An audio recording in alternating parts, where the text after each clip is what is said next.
40 நகரத்திலும் சுத்தத்துல கடைசியாக வந்திருக்கக்கூடிய நகரம் எதுன்னு கேட்டீங்கன்னா மதுரை மாநகரம். என்னைய பண்ணி வச்சிருக்கிறாங்க, ஒரு குப்பை நகரமாக மாற்றி வச்சிருக்கிறார். இத்தனை காலமாக பிடிஆர் என்ன சொல்றாரு, எனக்கும் மாநகராட்சிக்கும் சம்பந்தமே இல்லை. மதுரை மாநகராட்சியில் மேயர் செய்த ஊழல் குறித்து பாஜக முன்னாள் மாநில தலைவர் அண்ணாமலை பிரச்சாரத்தில் விளக்கி பேசியுள்ளார். குக்காரம் செய்து கொண்டிருக்கக்கூடிய திரு பிடிஆர் அவர்கள் முதலாக சுந்தரசியனுடைய பேரை சொல்லி எனக்கு பிரச்சாரம் பண்ணி கொண்டிருக்கிறார். என்ன தெரியுதுங்க, உங்களுடைய குரலாக அண்ணன் சுந்தரசி இருக்கின்றார், மதுரை மக்களுடைய குரலாக இருக்கிறார். நீங்க பேச வேண்டியது அவர் பேசுறார், நாம பேச வேண்டியது அவர் பேசுறார். ஐயா, நாம் புரிந்து கொள்ள வேண்டும் தாய்மார்களே, இந்தியாவில் 10 லட்சம் பேருக்கு இருக்கக்கூடிய மாநகரம் 40 நகரம் இருக்கு. 40 நகரம் இருக்கு, 10 லட்சத்துக்கு மேல வசிக்கிறவங்க.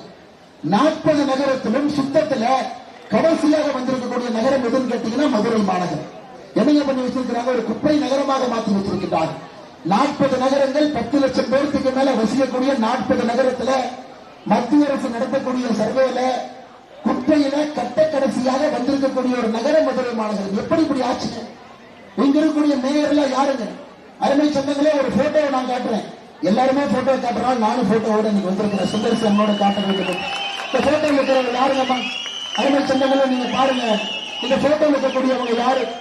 3 பேர் இருக்கிறாங்க. ஒருத்தர் பிடிஆர் இருக்கிறார் தெரியுது, இன்னொருத்தர் உதயநிதி ஸ்டாலின் தெரியுது, இன்னொருத்தர் யாருங்க? அந்த 3வது நபர் யார்?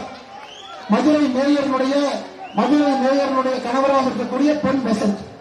இத்தனை காலமாக பிடிஆர் என்ன சொல்றாரு, எனக்கும் மாநகராட்சிக்கும் சம்பந்தமே இல்லை, எனக்கும் மாநகராட்சிக்கு சம்பந்தம் இல்லை, மாநகராட்சி மோசமாக இருந்தால் நான் எப்படி எம்எல்ஏவாக பொறுப்பேற்க முடியும் என்று சொன்னார்.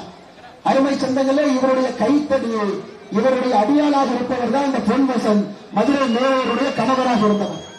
மதுரை மேயர் என்ன பண்ணாங்க, 2022 பொறுப்பேற்று அக்டோபர் 2025 பதவியிலிருந்து வெளியே வந்து மதுரைக்கு இன்னைக்கு ஒரு மேயர் கூட கிடையாது. ஏன் மேயர் இல்லைங்க?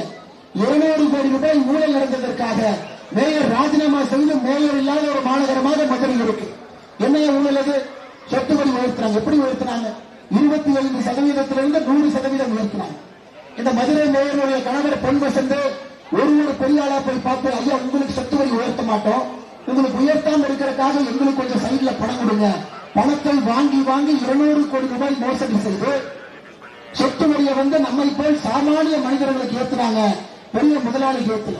அதுல வந்திருக்கக்கூடிய ஊழல் மட்டுமே 200 கோடி ரூபாய். அதனாலதான் மதுரை மேயருடைய கணவர் பொன் வசந்த் ஐயா அது மட்டுமில்ல, கைது செய்யப்பட்டார்கள். இன்னும் அடுத்த காமெடி பாருங்க. செய்திகளை உள்ளது உள்ளபடி தெரிந்து கொள்ள ரெஃப்ளெக்ட் நியூஸை சப்ஸ்கிரைப் பண்ணுங்க.